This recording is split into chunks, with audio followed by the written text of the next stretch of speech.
ನಮಸ್ಕಾರ. ಉತ್ತರ ಕರ್ನಾಟಕ ನ್ಯೂಸ್ನ ಮಧ್ಯಾಹ್ನದ ನ್ಯೂಸ್ ಬುಲೆಟಿನ್ಗೆ ಸ್ವಾಗತ. ನಾನು ಹನುಮಂತ್ ದೇಶಮುಖ್. ಬನ್ನಿ ಕ್ವಿಕ್ ಆಗಿ ನೋಡೋಣ ಈ ಕ್ಷಣದ ಪ್ರಮುಖ ಸುದ್ದಿಗಳನ್ನ.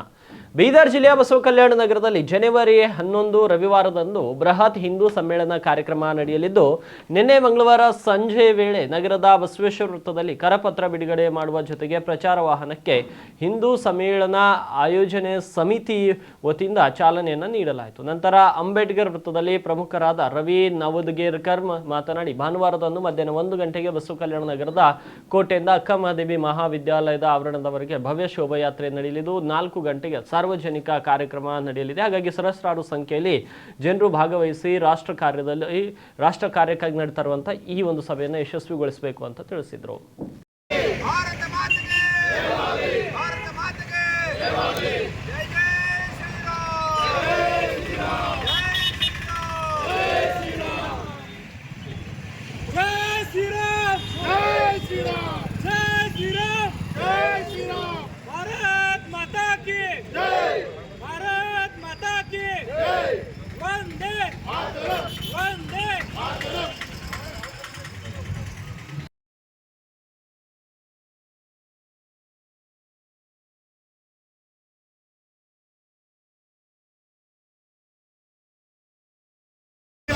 ಹಿಂದೂ ಬಾಂಧವರೇ,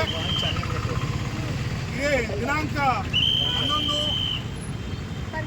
ಜನವರಿ 2026 ರವಿವಾರದಂದು ನಮ್ಮ ಬಸವ ಕಲ್ಯಾಣ ನಗರದಲ್ಲಿ ಹಿಂದೂ ವಿರಾಟ ಸಮಾವೇಶ ಹಮ್ಮಿಕೊಂಡಿದ್ದು, ಸಹಸ್ರ ಸಂಖ್ಯೆಯಲ್ಲಿ ನಮ್ಮ ಹಿಂದೂ ಬಾಂಧವರು ಆಗಮಿಸಿ ಈ ಕಾರ್ಯಕ್ರಮವನ್ನು ಅವಿಸ್ಮರಣೀಯವಾಗಿ ಮಾಡಬೇಕಾಗಿ ಕೇಳ್ಕೊತಾ ಇದ್ದೀವಿ. ಅಂದು ಮಧ್ಯಾಹ್ನ 1 ಗಂಟೆಗೆ ಬಸವ ಕಲ್ಯಾಣದ ಕೋಟೆಯಿಂದ ಅಕ್ಕಮಹಾದೇವಿ ಮೈದಾನದವರೆಗೆ ಬೃಹತ್ ರ್ಯಾಲಿ ಹಮ್ಮಿಕೊಂಡಿದ್ದು, ಆ ರ್ಯಾಲಿಯಲ್ಲಿ ನಮ್ಮ ಭಾರತವನ್ನು ಬಿಂಬಿಸುವಂಥ ಸಾಂಸ್ಕೃತಿಕ ಕಾರ್ಯಗಳು ಕಾಣಬರ್ತವೆ. ಹಾಗೆ 4 ಗಂಟೆ ಸುಮಾರಿಗೆ ಅಕ್ಕಮಹಾದೇವಿಯ ಮೈದಾನದಲ್ಲಿ ವಾಗ್ಮಿಗಳಿಂದ ವೇದಿಕೆ ಕಾರ್ಯಕ್ರಮ ಹಮ್ಮಿಕೊಂಡಿದ್ದು, ದಯಮಾಡಿ ಹಿಂದೂ ಬಾಂಧವರು ಇದು ಧರ್ಮದ ಕಾರ್ಯ, ತಾವೆಲ್ಲರೂ ಕೈ ಜೋಡಿಸಿ ಧರ್ಮದ ಕಾರ್ಯಕ್ಕೆ ಕೃತಜ್ಞರಾಗಿ ಕೇಳ್ಕೊತಾ ಇದ್ದೀವಿ. ಜೈ ಶ್ರೀರಾಮ್, ಜೈ ಶ್ರೀರಾಮ್, ಜೈ ಶ್ರೀರಾಮ್.